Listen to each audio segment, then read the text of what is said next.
warm welcome to everyone. Have you ever wondered why light always wins? Good always triumphs bad? The victory of light over darkness, good over evil, collective good over individual selfishness are the timeless themes that recur in our stories, philosophies, and religions. These universal themes are celebrated as festivals in different parts of the world. Any festival that is celebrated in any part of the world, in any religion, has two important components: celebration and introspection.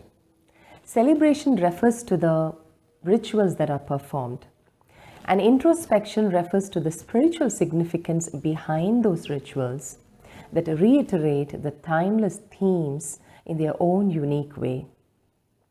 One such festival that is celebrated by millions all over the world with a lot of fervor is the Indian festival of Shivratri, which is also called as Shiv Jayanti. Like any other festival, Shivratri too has certain rituals and themes, the key ones being staying awake all night, the theme of victory of light over darkness, day-long fast that ends with fruit feast, chanting devotional hymns, visiting temples, singing praise of God, etc. The aim of these traditions and rituals is to remind us that however dark times may be, darkness can never last forever, and the darkest hour is just before the dawn. Shivratri is a celebration of reviving this hope and faith. Following rituals is one thing, and understanding their meanings another. And a truly knowledgeable person is the one who can understand, appreciate, and put those spiritual aspects into daily practice. Today, we'll hear from experienced meditators from different backgrounds to walk us through the spiritual significance of certain rituals that are shared between different faiths around the world. Let me welcome Sister Hana Waena, who has a Jewish background. She is an education professional and a doctoral candidate of learning sciences. She has worked in various creative arts, including as singer, songwriter, actress, and Latin dance teacher. She is the founder of social change podcast, Artists of Change. Hana has been a practicing meditator since 2003, and she's also maintained the elements of her Jewish culture and practice, which have become increasingly rich and meaningful through her deepening spiritual understanding of life. She will throw light upon the custom of staying up all night, a practice that is shared between Shivratri and the Jewish festival Shavuot. Om Shanti and happy Shivratri, everyone. I'm actually very inspired by this ritual of staying up and staying awake through the middle of the night or throughout the whole night. It has two connections that I thought of to Judaism. The first was actually the festival of Shavuot, where people literally stay awake throughout the entire night and they study Torah. But the other one that came to mind, and perhaps is a little bit richer to my understanding, is literally the first few lines of Torah. Now, Torah is known as the Jewish Bible, so it's the Old Testament in the Christian faith. And within Torah, the very first words, Bereshit bara Elohim et hashamayim ve'et haaretz, in the beginning God created heaven and earth. And from there it continues, in the beginning there was darkness, and God said, let there be light.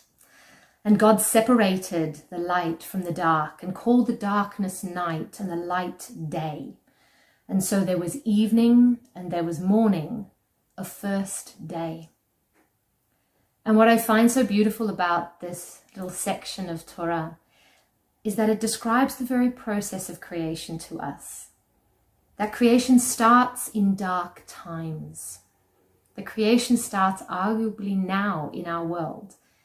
It's not the moment of inspiration when it starts. It's actually in the times of confusion, of chaos, of unknown, and not knowing when or how things are going to happen. But then what happens? God says, let there be light. Let there be insight. Let there be lightness of heart. And in that addition of attention being brought to what is light, there's this separation, this discernment that happens between what is light and what is not, what is heavy and dark. And Judaism is actually full of a lot of practices that really differentiate between what is holy and what is mundane. It's really beautiful like that, because it's only by drawing our attention to the contrast can we then choose. It's only in a darkened moment, if we give our attention to what is light in that dark moment, if we look for it or find it, that we can then choose something that is loving and generous and giving compared to something that is, say, lustful and taking and needing and requiring or demanding of others. And so what's, I think, really beautiful about this ritual then of staying awake through the night is it's actually about staying alert to my own heart and the state of my mind. And when I uncouple that meaning from the ritual, I can take that meaning into my daily life and my daily practice, and I can look for opportunities where I can be more discerning, where I can, if things feel a little bit messy or sticky or I'm not quite sure how to deal with it, I can know that it's an opportunity to find the light again and again and again in the moments of my day. And so in the same way that the Torah describes this process of creation as one of moving from the darkness into the light that then creates a day, an experience of time, of night into day. I can take that same metaphor and that same process and apply it in my life as to how I might turn darker moments into lighter moments and create time itself. Or at the very least, choose the experience of time that I wish to create by choosing love from discernment in moments of darkness again and again and again. So this Shivratri, I really hope everyone has a chance to reflect and experience this and take this idea of staying awake and alert and developing insight as a foundation for creating the world anew. Happy Shivratri and Om Shanti. A lot of love to everyone. Wow, thank you, Sister Hana, for explaining such deep meaning in a very simple way. Turn dark moments into light moments of the day over and over again by choosing love. Next, let's examine the theme of changing darkness into light with our next speaker, Brother Peter Clark, who hails from a Christian background. He is an accomplished songwriter, musician, as well as a respected tutor. Peter's commitment to greater good allows space and freedom for others to grow. His values include dignity of spirit, authenticity, and appreciation. Peter divides his time between coordinating Bhramakumaris Center's activities and working part-time in Brisbane, Australia. He has been practicing meditation for over 35 years. Let's see what secrets he's going to share with us today. Let there be light. These were said to have been the words that God spoke, and that was depicted in the book of Genesis, which was the Hebrew Bible and the Old Testament for Christianity.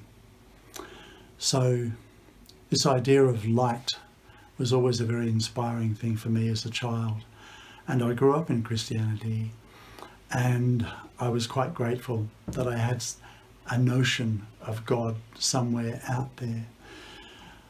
I cannot tell you honestly whether I had that idea of God being out there somewhere instilled within me, or whether it was a natural thing that I had within me from my past life. But it was there. It was a very strong thing. And the idea that that God's light came from above was a very powerful idea.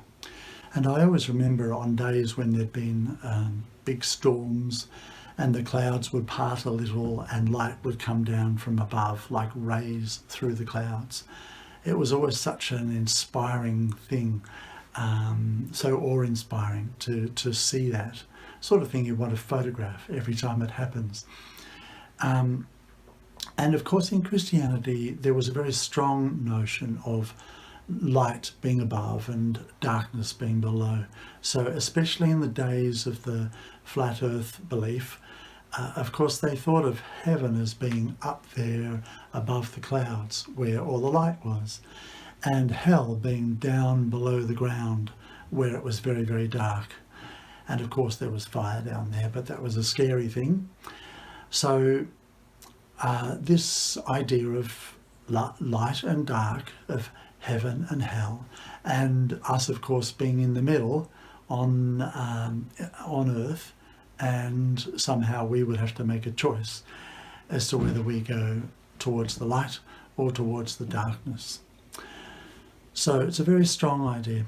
But I also remember from my past seeing images of, and this is an amazing thing, but St. Peter's Basilica in Rome was a really good example of this. But I think in a lot of churches and cathedrals, it's going to depict light, especially coming in through stained glass windows and the like, as in very powerful ways.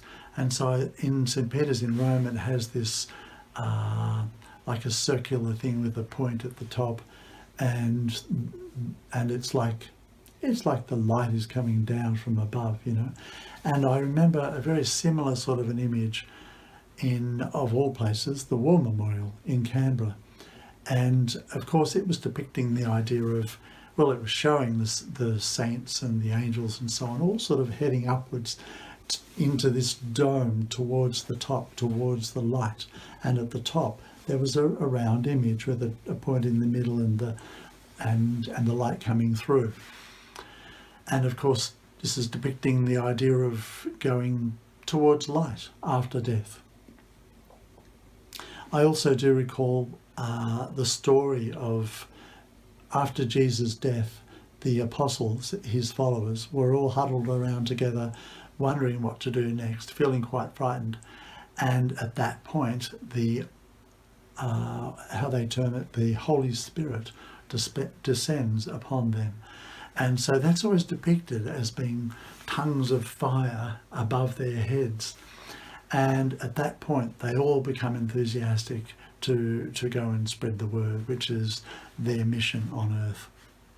And so again, it was that idea of being enlightened by what they called the Holy Spirit, which is of course another way of saying the Supreme Soul.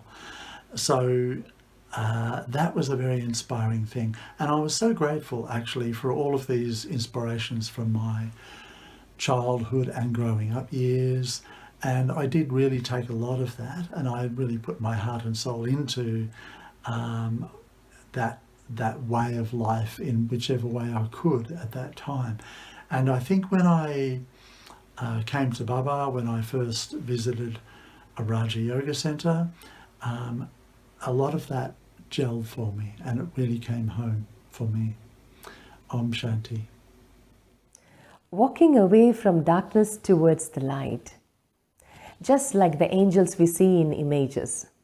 Here, it is not a literal physical walk, but an internal walk of thoughts, from heaviness to lightness, from fear and anxiety to peace, from anger to calm, from hatred to love. Our next speaker is from India, from Hindu background. Her name is Sister Yogini. She is the director of Bhramakumaris Yoga centers in Mumbai. She has been a part of various national and international programs, and she conducts spiritual discourses on various practical, value-based and empowering topics. She is the national coordinator of the business and industry wing of Bhramakumaris in India. She has been a meditator and also meditation teacher for over 40 years. Let us understand from Sister Yogini the spiritual significance behind the rituals of night-long chanting, singing hymns, and also the right method to experience God's love. Shivratri is one of the most important festival that we celebrate in India. It is the birthday of the Supreme Father Shiva. It is said to be the Ratri because he comes at a time when the whole world is in the darkness of ignorance, and he comes to give us the light of knowledge. That is why it is called Shivratri. Also, devotees sing a lot of devotional songs, chant and pray on that day. The purpose of this is to remind oneself of his praise, which gives them hope. It is especially done in a gathering to fill oneself with the fervor of enthusiasm. This creates an environment of love for God. Although on that day the whole night is spent praying and chanting, it is important to forge a relationship with God all through our lives instead of just one day. To connect to Him, one has to know who He truly is and how He fills us with powers to make our lives easy, elevated, and successful. The festival of Shivratri also reminds us that we, the children of God, are originally just like Him, being of love, peace, happiness, etc. So in every action that we perform, we need to have this awareness that we are peaceful souls. It will automatically spread peace around. To have this awareness that we are peaceful being whilst performing actions becomes our religion, dharma.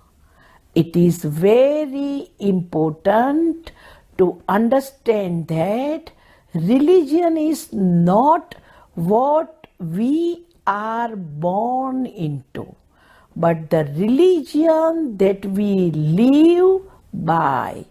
This is why the soul's original religion is that of peace, and God is the ocean of peace, and we come from the land of peace. Om Shanti. So beautifully explained, Yogini Didi. We chant hymns to remind ourselves of God, and that fills us with hope, enthusiasm, and love. And Shivratri means night of Shiva.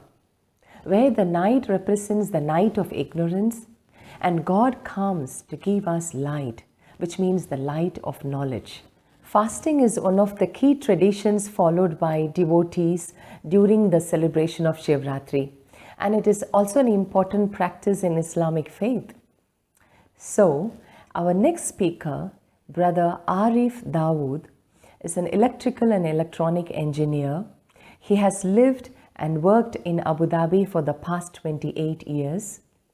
Originally from Dar es Salaam in Tanzania, he has been practicing meditation for over 20 years, and for the past 12 years, he has been practicing meditation at the Inner Space Center in Abu Dhabi. He is a deep seeker of knowledge. He has always enjoyed thinking out of the box while maintaining his own meditation practice on a regular basis. Brother Arif is from an Islamic background, and he is going to share with us the connection between fasting and prayers, and also the spiritual significance behind fasting and how it brings us closer to God. Assalamu alaikum wa rahmatullahi wa barakatuh. Greeting of peace to everyone. In this matter of the different pillars of Islam, the two main ones are prayers and fasting.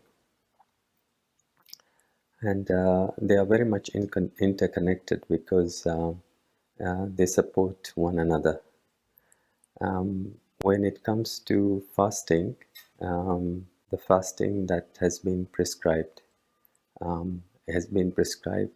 to other people before being described to Muslims, and it is something that Islam has continued, and it's quite universal with all different religions of the world having some form of fasting. In Islam, the unique fasting is that it's a total dry fast for a period of time. And what my experience has been is that during the time of fasting, there are a lot of things that are kept away. You kept away from. There is a lot of things that are not bothering you anymore.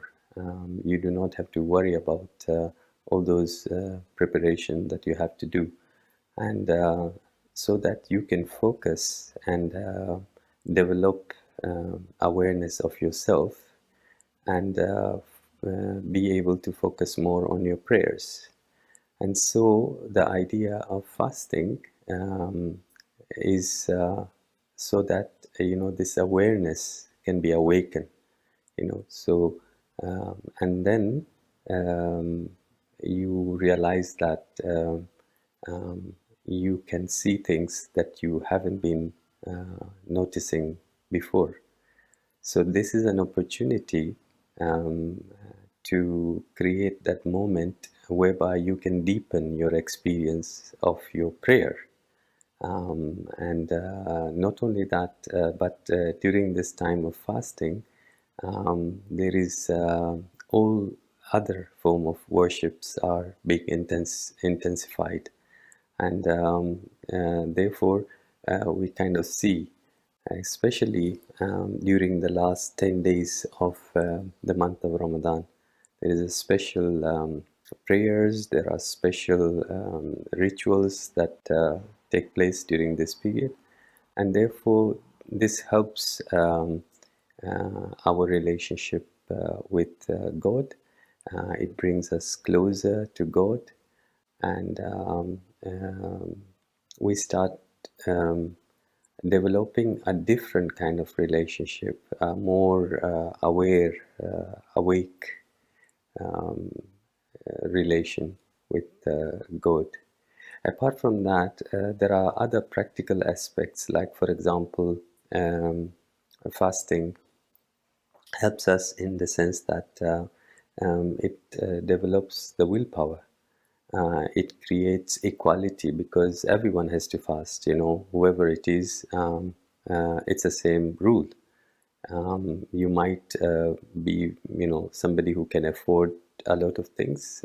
You also need to fast, and you might be somebody who can't, and still fasting is the same. You might be, older or younger, and of course, with some exceptions, but generally, Muslims have to fast.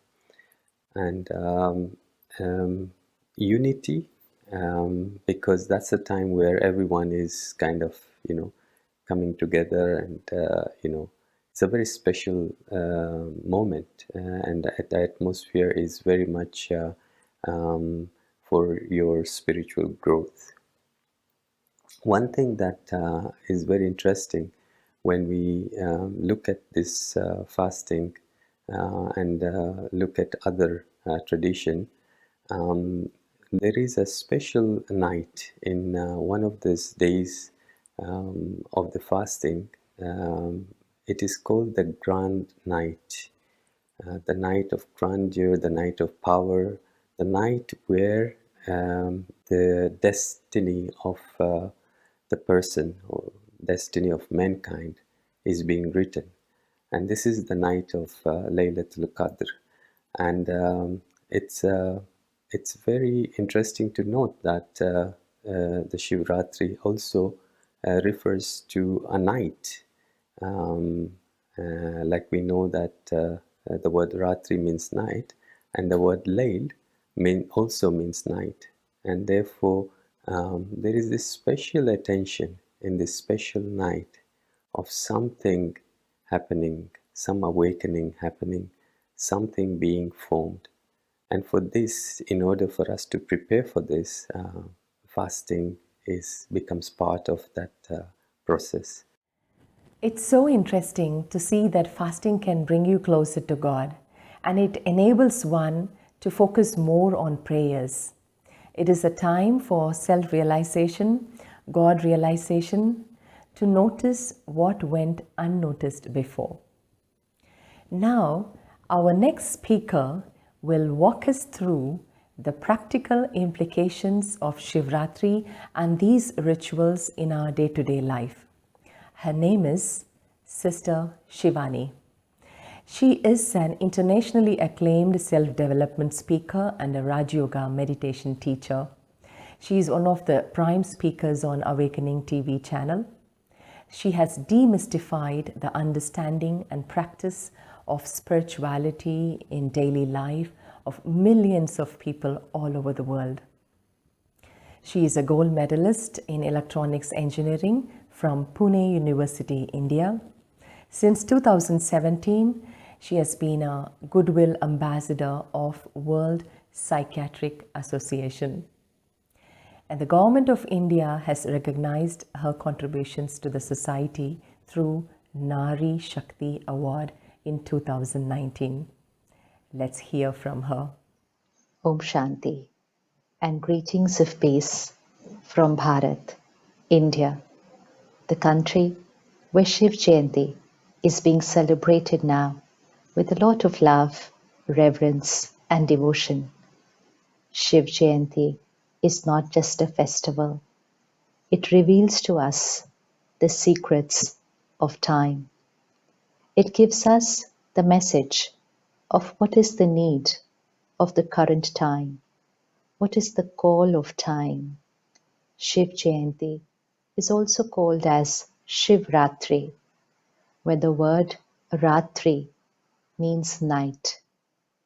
Night, which is the time right now in terms of the vibrations of the planet. Like every 24 hours, we go through a morning, afternoon, evening and night. And then it's a pitch darkness. But when it is pitch dark, it also means the dawn is near. At that time, the most of the people are sleeping, but it is also the time when some of them are waking up. This is that time. where many are sleeping, ignorant of what is our role. What does time demand from us today? What is the shift we have to create within us in order to heal the world, the planet, in order to create a paradigm shift, which is the need of the hour? Many are sleeping, ignorant, but some of us are waking up. It's the time of awakening, awakening to a new way of thinking, a new way of living, a new way of working, a new way of being, because it's only when there is an awakening here, it's only when there is a shift here, can we create a shift in the world. Everyone desires a new world. Everyone is waiting for that morning, but it will not happen just by waiting. We have to do something to invoke that morning. The morning is the collective high vibrational energy of the planet. And the night, which is the current time, is where the collective vibration of the planet goes low. A vibration of fear, anxiety, pain, anger, hatred, hurt, resentment, competition, jealousy, complaining, criticism. These are low vibrational energies. And when soul power goes to that low vibrational energy, everything in the world reflects that low vibration. We can see it in every aspect of our life, whether it's our mental health, physical health, relationships, environment, climate. Everything is getting affected by these low vibrations. And if we want to create that beautiful new world where everyone is emotionally strong, physically perfect, where the environment is beautiful and cooperates with us, then the shift is needed here. So it's time for the awakening. And that is why during Shivratri, we stay awake the whole night because we invoke the dawn, we invoke the morning. So let's create that personal awakening today. Let's not wait for the world to change. Sometimes we think, what will me alone be able to do for the world? But it's actually the power of one, because each one of us is going to contribute to create a shift in that collective vibration of the planet. We need to create that sanskar here, the sanskar of the new age, the sanskar of the new world, the sanskar of the golden age, the sanskar, the nature, the personality of heaven, paradise, the world that we're all looking for. We need to start it here. That world needs to be created here so that we can then create that world on the planet. And Shiv Jayanti reminds us our role, our responsibility, and our power to be able to create that new world. So awakening, and the second thing that we do during Shiv Jayanti is fasting. Fasting, not just of what we eat, but fasting of our old ways of thinking, our old emotional patterns, our old behaviors, those which were depleting the soul power. So fasting from the old patterns and awakening to the new way of thinking. But all this becomes very, very simple when we connect to the highest power. By ourselves, we might not be able to do it. Even when we try, we get influenced by the vibration around us and we get pulled down. We alone might not be able to do it. But when we are connected to that highest power, this supreme power, this is the time when only that connection, that power can create that shift in the world, because we are seeing that all the other powers, every power on the planet, has a very pure intention, is making all the efforts, but still not getting the result. And so this is the time. There is only one power that can create that shift, and that power is the soul power connecting with the supreme power. So Shiv Jayanti is about our personal, pure, deep connection with the Supreme Power, absorbing God's powers into our life and using that power to create that personal awakening to a shift in our vibrations. And that shift in our vibration, in our sanskars, will create a shift in the world. So Shiv Jayanti is not just about one day, it's about way of living. So this Shiv Jayanti, as we celebrate, as we pray, as we promise and as we pledge to give up those weaknesses, those impure habits, those negative emotional patterns which are depleting us, also let's invoke those pure, original, high vibrational sanskars, our nature, by connecting to the Supreme. And together, the dawn is very near.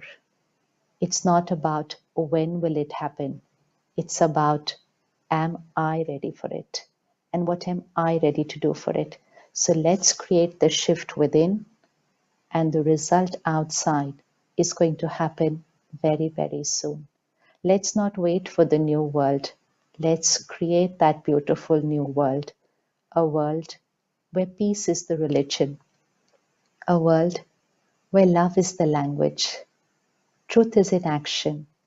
Happiness is a way of living. That is a world which together we're all going to create. Om Shanti. Thank you, Sister Shivani. Shivratri or Shiv Jayanti is indeed a time where we awaken our inner light, a time to bring about inner transformation that the time is now demanding of us, so that instead of waiting for a world that is filled with peace, love, and happiness, we create it ourselves now. And now we'll end this program with a deep and meaningful song by Brother Harish Moyal from India.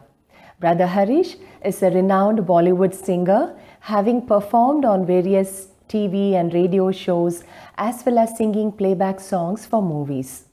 He has performed more than 3,000 live shows all over the world and debuted his band Shukran in 2015, with whom he has performed more than 100 shows, including Bollywood Music Project and Worli Festival.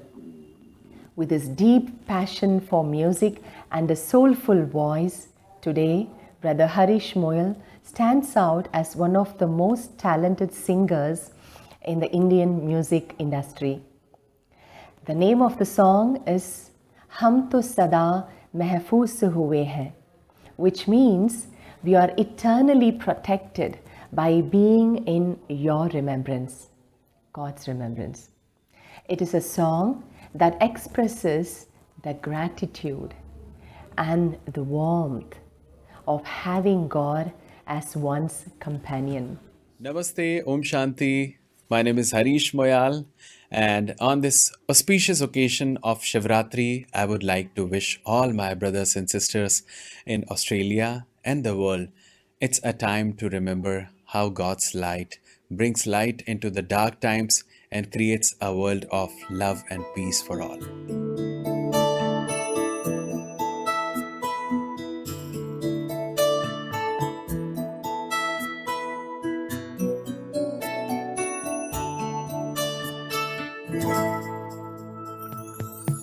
हम तो सदा महफूज हुए हैं दाता तेरी याद में, बिन मांगे सब कुछ है पाया, क्या मांगू फरियाद में। हम तो सदा महफूज हुए हैं दाता तेरी याद में, बिन मांगे सब कुछ है पाया, क्या मांगू फरियाद में।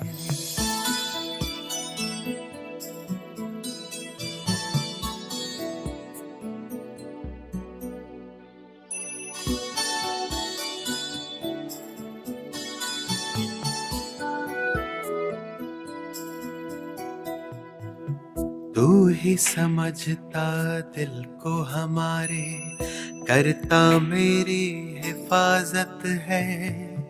तुझ पर ही तो हक है सारे, तू ही मेरी ताकत है। तू ही समझता दिल को हमारे, करता मेरी हिफाजत है। तुझ पर ही तो हक है सारे, तू ही मेरी ताकत है। तू ही सबसे पहले दिल में, बाकी सब है बाद में। हम तो सदा महफूज हुए हैं भगवन तेरी याद में। तू ही सबसे पहले दिल में, बाकी सब है बाद में। हम तो सदा महफूज हुए हैं भगवन तेरी याद में।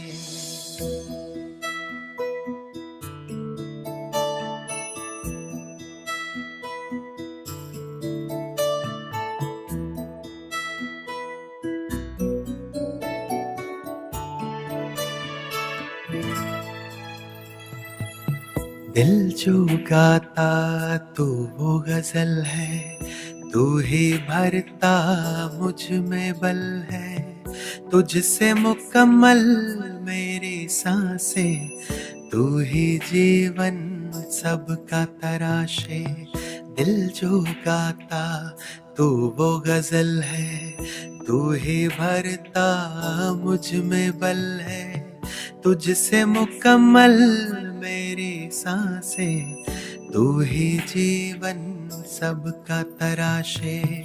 तुमने दी है हर एक खूबी मुझको आशीर्वाद में। हम तो सदा महफूज हुए हैं साहिब तेरी याद में। तुमने दी है हर एक खूबी मुझको आशीर्वाद में। हम तो सदा महफूज हुए हैं ईश्वर तेरी याद में। मौला तेरी याद में, या रब तेरी याद में, दाता तेरी याद में।